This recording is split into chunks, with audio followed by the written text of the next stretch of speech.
The Invincible Teams podcast is powered by Evergreen. Evergreen provides teamwork, training, and consulting to help your team thrive in every season. If you want to have a team that makes other leaders jealous, get started by going to their website in the show notes and scheduling your free consultation today.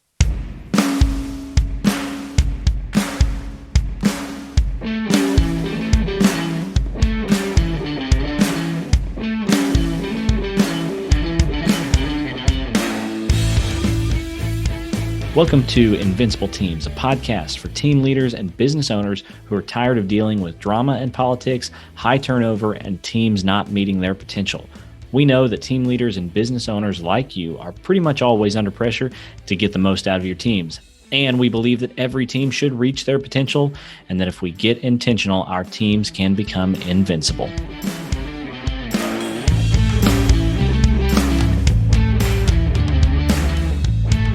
Hey, welcome back to the Invincible Teams podcast. I'm your host, Ryan Mayfield. And I'm Alexis Garvin. Alexis, today we are talking about drama and gossip. Now, you probably never had any drama or gossip in your life, have you? Absolutely not. I don't even know. Can we define the terms? Because I don't even know what those mean. These are new words for you. That's what you're saying. You're unfamiliar. Completely unfamiliar. I've never heard them before in my life. It's funny. I will say that as a family growing up, we did talk about how we did not do drama. Like drama was something that we knew we didn't want to do. And we kind of claimed it as a family. Like, we don't do drama. We go from plan A to plan B. If plan B doesn't work, we go to plan C. If plan C doesn't work, we roll to plan D, and we've got all 26 letters in the alphabet.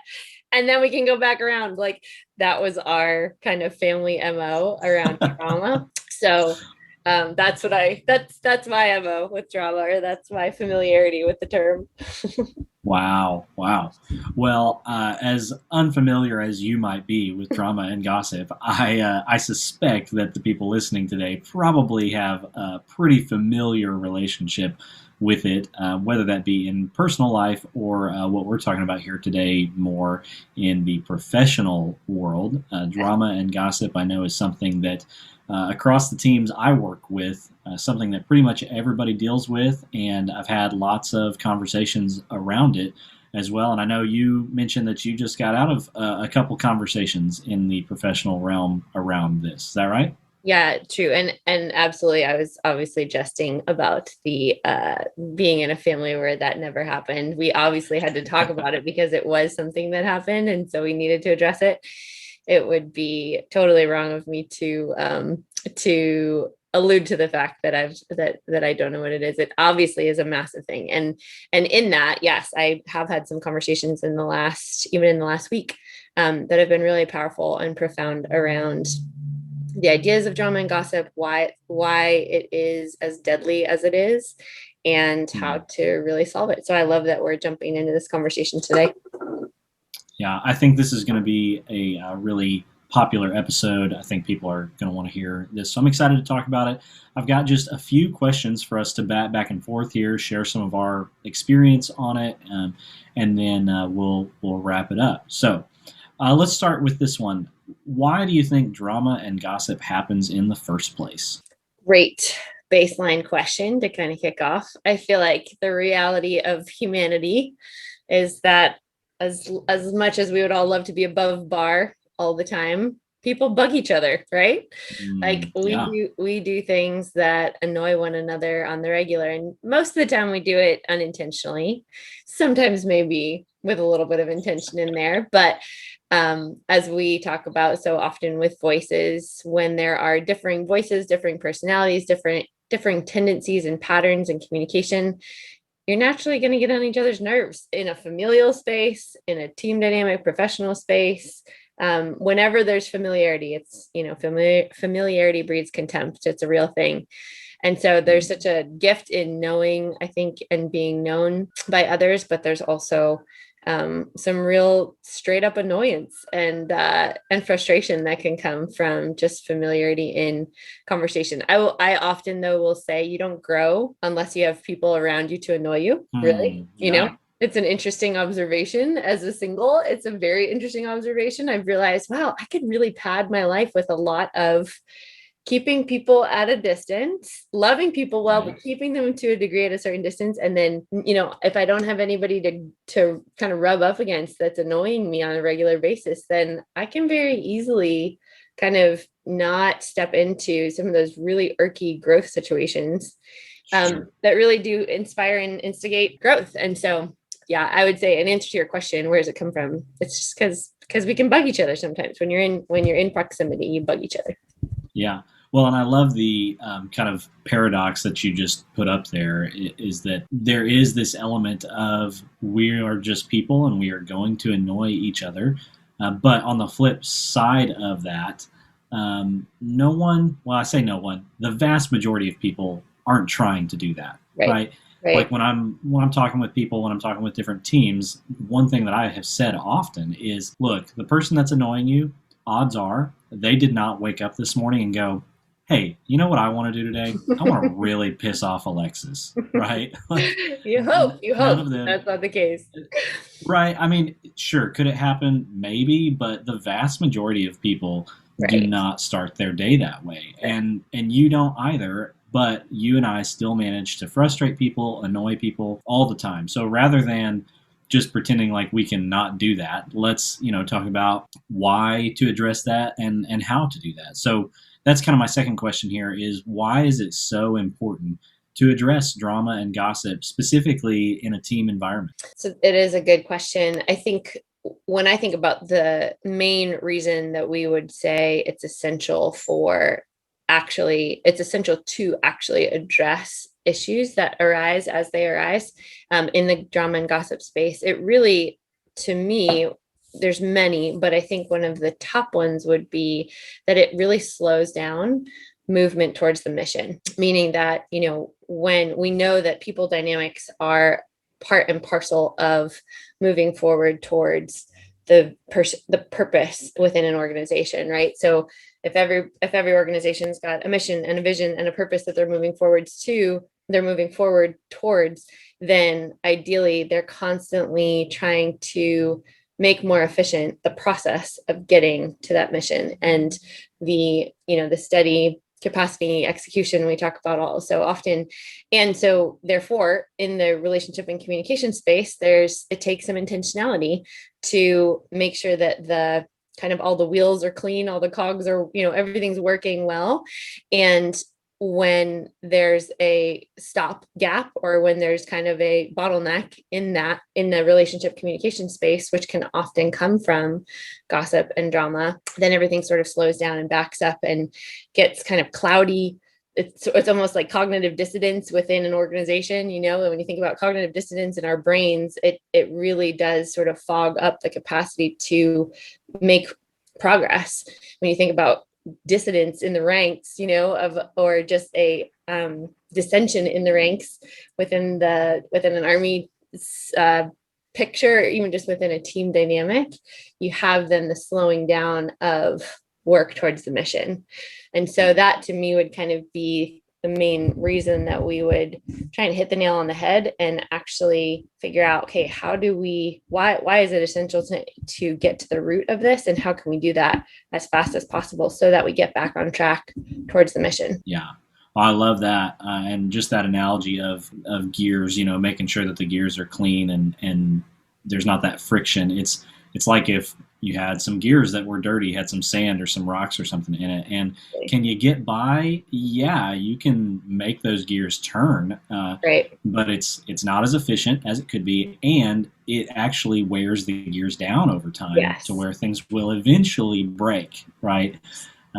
And anybody who's ever had like a vehicle breakdown because they didn't do maintenance on it, or an air conditioner or anything like that, knows that it's far better just to maintain along the way rather than to have to fix when something big breaks. Yeah. Right. Yeah. I think about too the study that we will reference often, the Aristotle project that Google did a while ago, talking about psychological safety being one of the functions of a really high performing team and one of the character traits that's pretty essential.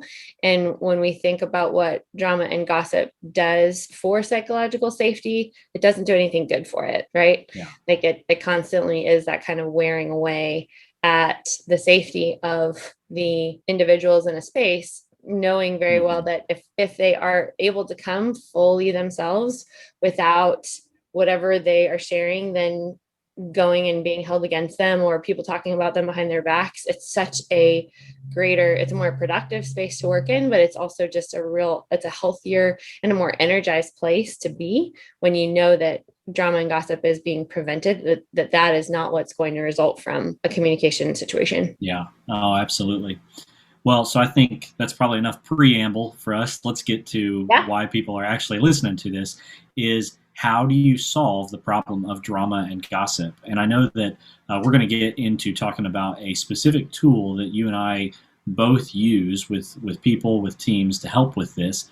Obviously, if you're listening to this as an audio thing, you're not going to be able to see it, but we'll put a link in the show notes below where you can click and see the image that we're talking about as we talk through it. So, Alexis, with that being said, why don't you introduce this tool and begin talking through it, and we can kind of go back and forth on this and different parts of it and see where we go. So the tool is called the Go to the Source tool. And essentially it is focusing really specifically on what happens in a communication situation where you have one person who has an issue with another.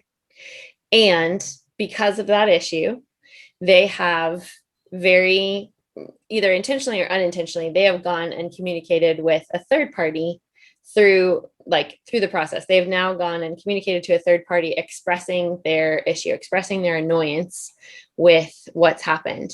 And so, Ryan, you're going to talk through just kind of then how this tool seeks to solve the issue that kind of drama and gossip, where that comes from. Like, how do we actually then solve the drama and gossip that comes from person one going and chatting with person three? Yeah. Well, so if you are just listening to this and you're driving and not, pulling up an image while you're on the road, I'm going to try to also tell you kind of what we're looking at. So if you just imagine kind of a person, a stick figure, something like that, and we'll call that person number one, right? And then we got person number two. And person number one, like you said, Alexis, has an issue with person number two. Could be a minor annoyance, could be a major conflict, whatever it is, there's an issue there. Now, ideally in a situation where this happens, what would person number one do? Typically, person number one would go, ideally or typically, which one did you Ideally. Ideally, they are going to go right back to that same person that they've had an issue with, and they're going to address it head on. Right. Yeah. Not a trick question, right? Person number one goes and talks to person number two about it, right? They work out the issue. But now to your other point, what typically happens is instead they go to person number three and they say, man, person number two is just really getting on my nerves, or can you believe what person number two said? And maybe it's with ill intent that they go to person number three, but maybe it's just because they're trying to vent. Maybe they actually want to solve the problem. There's a lot of reasons why person number one might talk to person number three. And so on this little image here, you see this arrow going from person number one to person number three. And then standing behind person number three is person number four, or person number five. And we all know kind of how this plays out, is that person number three kind of becomes this conduit, right, to other people. And that's where this drama and gossip really starts to take hold, right? Everybody knows there's no news that sells as good as bad news, right? And so bad news, drama, gossip, all that stuff spreads, right? No one's like going and telling their coworkers that, hey, Alexis told me this morning that she had a great day yesterday. Right? That's totally not juicy gossip. Right. But what we see in this image in this tool here is another arrow going back from person number three to person number one. And the word that we like to use there is a firewall, right? And the way that this works is when this happens, when person number one goes to person number three has a choice, right? And we've probably all been person number three, right? That someone comes to tell about their issue with someone else. So person number three in this moment has a choice. They have the choice to either be the conduit that sends this message out to other people and drums up this drama and gossip, or the choice to be a firewall, to say, hey, I hear you, that sounds annoying, that sounds terrible, whatever it is. But here's the critical question. Have you talked to person number 2? Mm-hmm. Right? Mm-hmm. And the vast majority of the time, what do you think the answer is? Very often it's a big fat, what the heck are you talking about? No, I haven't talked to them. Well, no, I haven't. I mean, I was Or going to. I was thinking about. Maybe I will, but I can't really talk to him about it now. Maybe it's already over. It's fine. it's a or here's one of my favorites. Well, they should just know. Yeah. Oh yeah. Right? Yep. I mean, they could tell I was annoyed, Right. right? Right. And you Totally. know what? Maybe if you're a hypersensitive nurturer Enneagram 2 type, you might not need to be told whenever you've annoyed somebody. But for somebody like me, and for most people, we don't always pick up on all those social cues, or we just have a to-do list that's too long for us to like really notice that sometimes. Yeah. Because what I know and what I tell people whenever I'm person number 3 and someone comes to me, I try to remind them that, hey, person number 2 probably doesn't even know that they did this to you.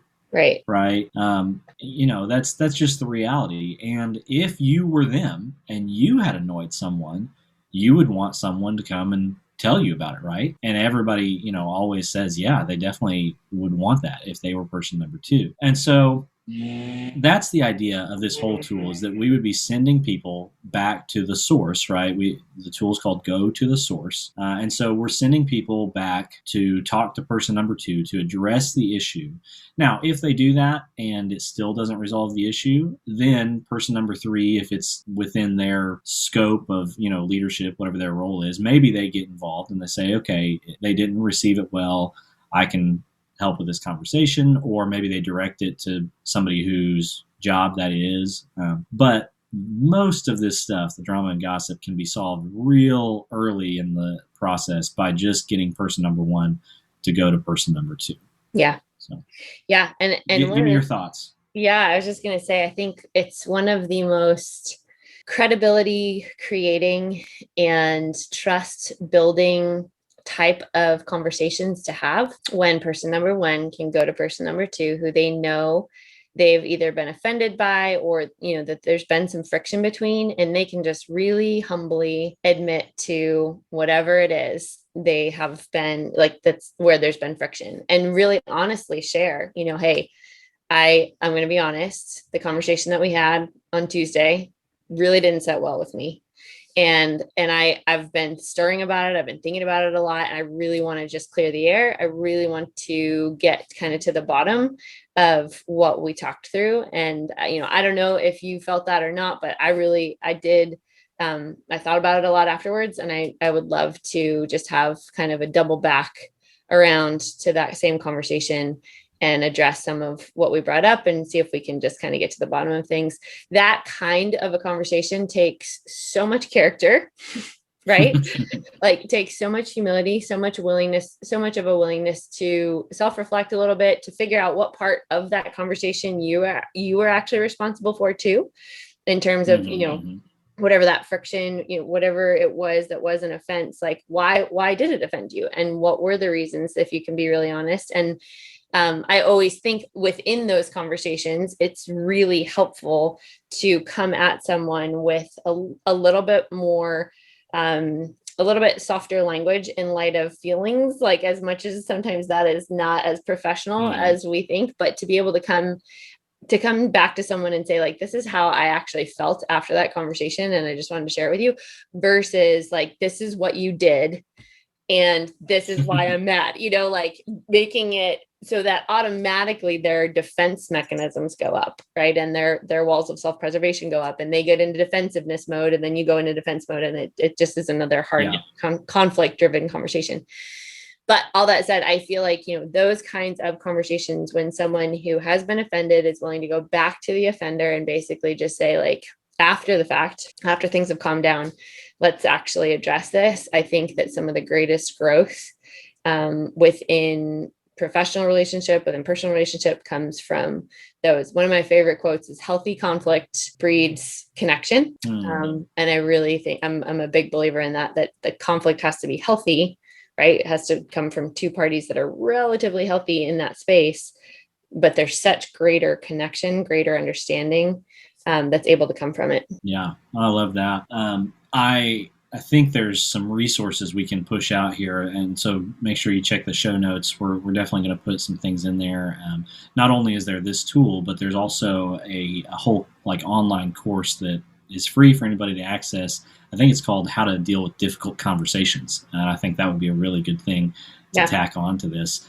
But I want to add in a few thoughts here, just because I know you and I have both had plenty of conversations with different people around this tool, and there's some insights that I think would be useful. I have a couple of just, I don't know, key things that I want to remind people of, like especially, again, if I'm that third person and encouraging person number one to go to person number two.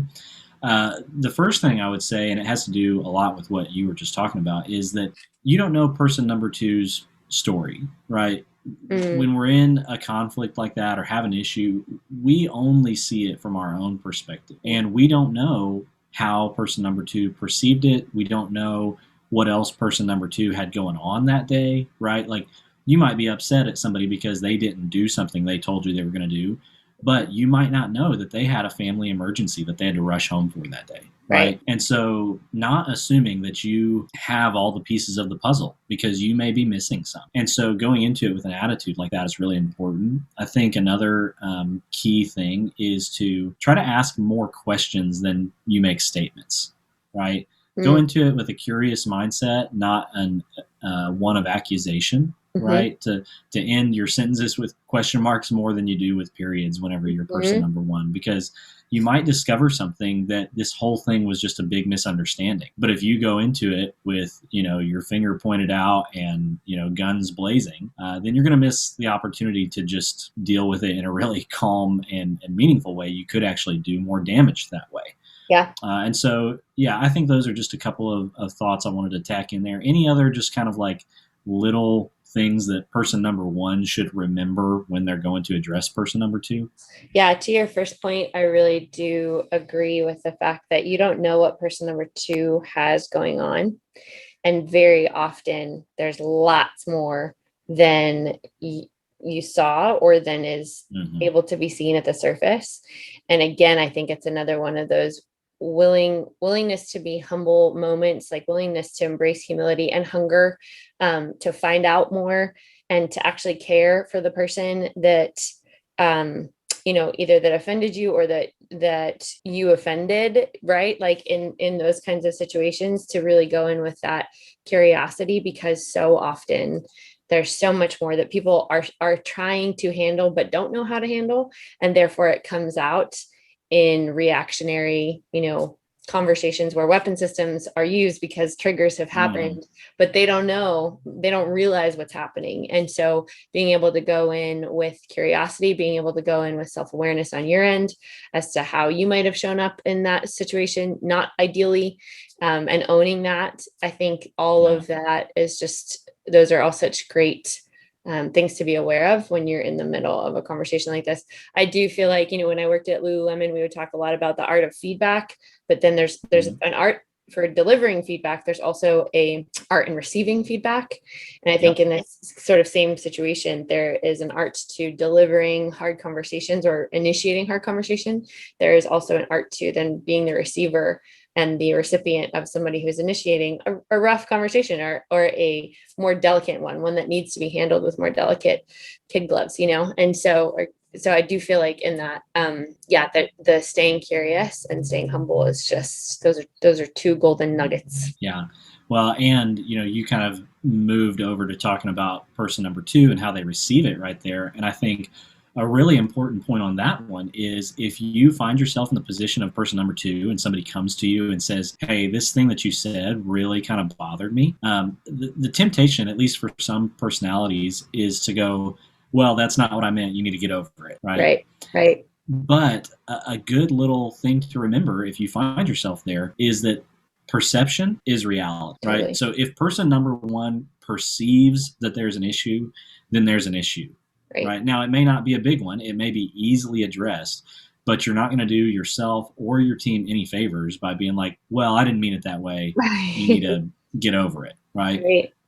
You have to have humility to accept that even though that's not what you meant, It's how it was perceived by at least one person, and then to deal with that and then move on, without getting defensive.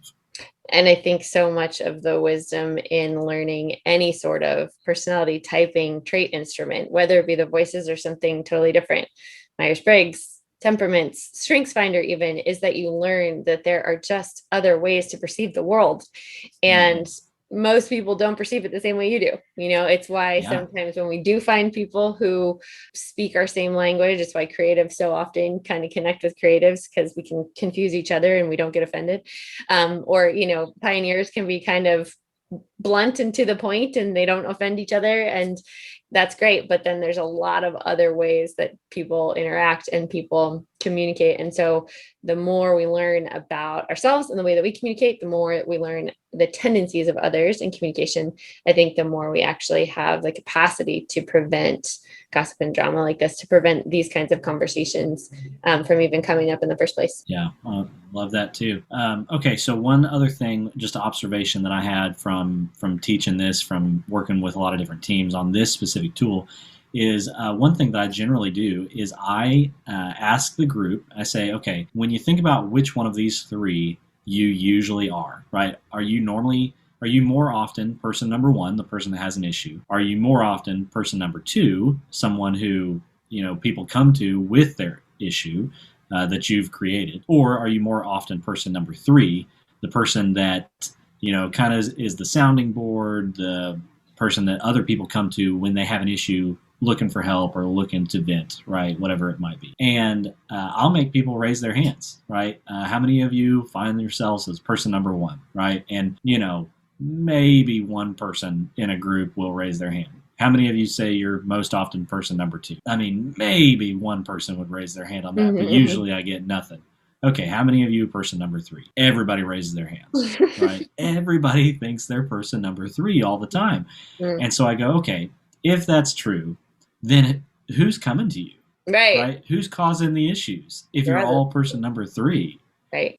And it's always kind of a funny moment because people realize, okay, I'm probably person number one or person number two far more often than I think that I am. Right. Do you find that kind of to be true with the people you've talked to as well? Yeah, no, absolutely. And it's funny because I do think that is the tendency, but that's a perfect question to ask. Is like, okay, well then who are these people out there that are persons number one and two, A and B? And I do think, there are certain personalities that have more of a bent, like we know from the voices, the connector, right? Their weapon system is cyber warfare. So very often the connector is the one who, because they have all the connections that they do, and because they love to talk to people, when somebody offends them, they very often go to their connections first to talk it through versus going to the person. And to be honest, in one of the last real honest conversations I had, some of my connectorness was called out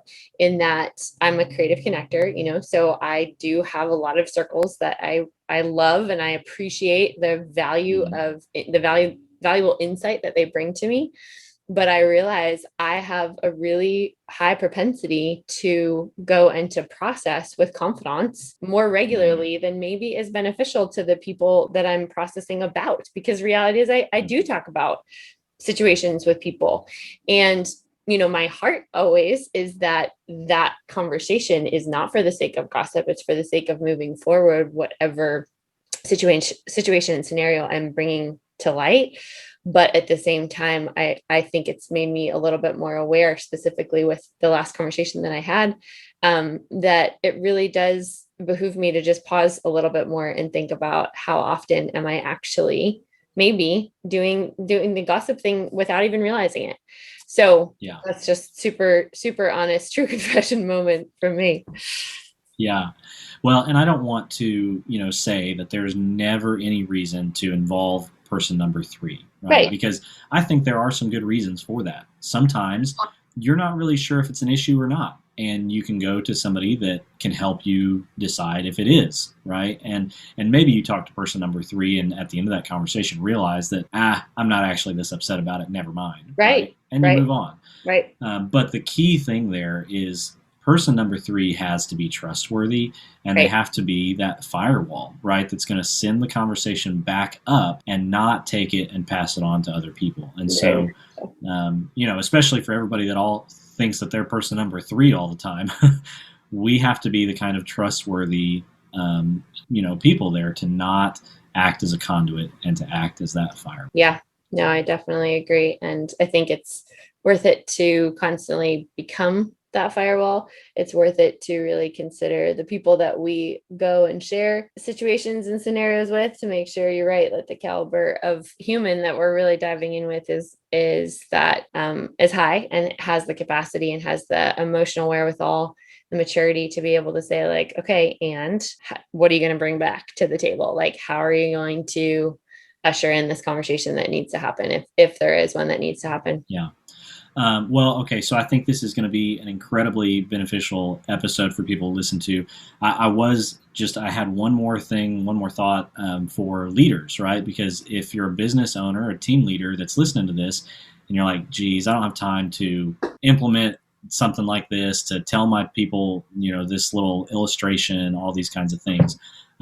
I actually just got a message recently from a business owner. They're probably one of the busiest business owners and team leaders that I know, about this issue on their team. And I asked her, I said, hey, how much more time would you have if you didn't have to solve everybody's drama and gossip issues on your team? And she was like, geez, I would get half of my week back, because she feels like that's half of what she does is someone comes to her with this thing. So then she runs off to talk to the other person. I'm like, okay, team leaders, what if you didn't have to always be the one that went to talk to that other person? Yeah. Train your people to do that themselves, and then you get your time back. And so I think that would be something that most team leaders would be excited about. Yeah. And I think just that verbiage, using something like this, the term go to the source, as you are continuing to shape culture, whether you're a new company that's just starting out and really seeking to create a very intentional culture within your team, or whether you're a company that's operated for a long time and you're looking to shift culture,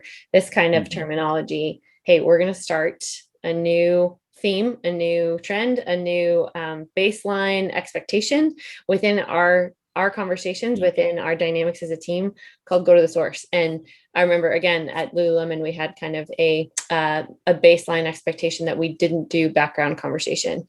The background conversation wasn't stood for, and that if we heard it, if we were a part of it, like it needed to not be happening. If we heard it happening, we had full authority to shut it down. It was definitely something that we knew was not a part of our day-to-day. Did it still happen? Yeah, but we had a name for it. We had a term for it. So people knew, wait, that's probably not supposed to be happening. And so to have something like this where that term is able to be used, I think that's also just a beneficial way to introduce it into culture. Absolutely. All right, that's what we got for today. I'm sure that many people will find this helpful. After you get to process this, after you look at the tool, whatever, shoot us your thoughts, respond on social media, drop some emails. Let us know how you're interacting with this material. And if you think this would be helpful for other people, we would love it if you would share this episode with somebody that you think this would be a benefit to. So, Alexis, anything else before we sign off? No, I love it. This has been probably one of my favorite conversations so far. So I'm excited to hear feedback. Yeah, absolutely agree. All right, we'll see you next time. Sounds good. See ya.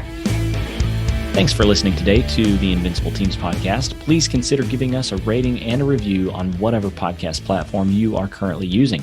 If you think today's content might be useful for someone you know, please consider sharing it with them. Just a reminder that the Invincible Teams podcast is brought to you by Evergreen. Evergreen provides teamwork training and consulting to help you eliminate office drama and turnover and help you get the most out of your team. Thanks again for listening, and like we always say, we believe that every team should reach their potential, and that if we get intentional, our teams can become invincible. See you next time.